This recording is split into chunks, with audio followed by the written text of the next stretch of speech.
राम मंदिर बन के जानते क्या संदेश देगा? दुनिया का इतिहास भरा पड़ा है कि भाई भाई की गर्दन काट के गद्दी पे बैठा, बेटा बाप को मार के गद्दी पे बैठा।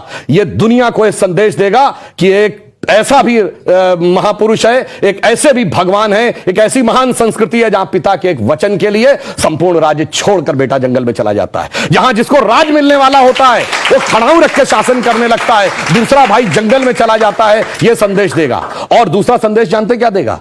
आज दुनिया में देखिए क्या है, रशिया ने यूक्रेन पर अटैक किया हुआ है, हमास ने इजराइल पर अटैक किया हुआ है, चाइना ने पहले तिब्बत को एक्वायर किया, अब ताइवान के ऊपर नजर है, कुवैत को इराक ने कैप्चर कर लिया। एनेक्सेशन, सब्जुगेशन एंड डोमिनेशन, पूरी दुनिया में कॉन्फ्लिक्ट है। भगवान राम ने क्या संदेश दिया? जब लंका को जीता, क्या एनेक्सेशन किया, अपने राज्य में लाया? नहीं। उसका सब्जुगेशन किया, कोई अपना डिप्यूटी अपॉइंट किया? नहीं। उसका कोई डोमिनेशन किया कि कोई उससे ट्रीटी रिक्वाई? नहीं। कहा भाई अपने अपने धर्म का पालन करो, बस हम इतने ही में करते हैं। तो पूरी दुनिया को जियोपॉलिटिकल संदेश अगर कोई देगा तो वो ये देंगे। और मैं एक बात और कहना चाहता हूं, जो आपने कहा राम शब्द का अर्थ जानते क्या है? रम धातु से बना है। जैसे आपने हिंदी में और संस्कृत में शब्द सुना होगा रमणीक स्थान, रमता जोगी, यानी जिसमें चीज सेटल हो। राम शब्द का संस्कृत में अर्थ है रमन्ते इति रामः, अर्थात वह एलिमेंट जिसमें संपूर्ण संसार सेटल्ड है। और वो एलिमेंट का संघर्ष किससे है?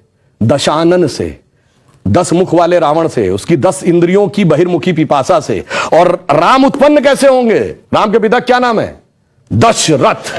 तो 10 इंद्रियों को रखेंगे तब भगवान, तब डिवाइन एलिमेंट आपके अंदर उत्पन्न होगा। Extrovert tendency of all the 10 senses को डिस्ट्रॉय करेगा और धर्म स्थापित होगा। जब ये कहने लगते हैं ये राम वो राम, तो मुझे जानते क्या नजर आता है? वही बच्चों को एलिमेंट्री पढ़ाया जाता है 1 2 3, फिर आगे जाके वो फ्यूचर में एमएससी मैथमेटिक्स भी करता है, बैलिस्टिक इक्वेशन भी बताता है। पर ये कहेंगे नहीं वो बैलिस्टिक इक्वेशन है तो फिर तो 1 2 नहीं पढ़ाना चाहिए, क्योंकि वो तो अलग है। मैं पहले भी उदाहरण दे चुका हूं।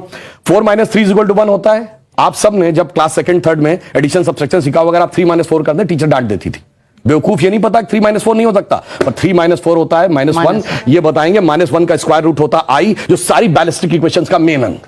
तो उस लेवल पे पहुंचिए तो समझ में आएगा जिसको आप कह रहे हैं बचकाना है वो कितना आलीशान है, ये जाके समझ में आएगा। डॉक्टर कलाम से पूछिए तो -1 के स्क्वायर रूट का अंतर समझ में आएगा। तो राम की कथा बहुत गहरी है और इसीलिए रामचरितमानस क्यों लिखा है?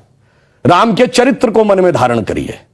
रावण हर चीज में राम से बड़ा था जब राम लीला कर रहे थे। वैसे तो वो ईश्वर है, हर चीज में बड़ा, पैसे में बड़ा, उनके बाद सोने की लंका, उसके बाद रावण रथी विरत रघुवीरा। अगर देखा जाए पावर में उनसे ज्यादा बड़ा, 10 आदमियों की ताकत उसको, उनसे बड़ा पंडित मुस्सा जोधा और ना कोई दूजा है। अपने शीशों को काट काट शंकर को मैंने पूजा है। वो कहता है इतने बड़े पुजारी तो राम भी नहीं थे। फिर किस कारण से वो हार गया? चरित्र में राम बड़े थे। इसीलिए तुलसी ने कहा रामचरितमानस। और चरित्र की याद दिलाएगा यह मंदिर, जो सिर्फ भारत के लिए नहीं पूरी मानवता के लिए श्रेष्ठतम मानवीय मूल्यों का प्रतीक होगा। इसलिए 21वीं सदी का महान भारत बगैर राम मंदिर के संभव नहीं था। इसीलिए अमृत काल के उषा काल में राम मंदिर उभर के सामने आ रहा है।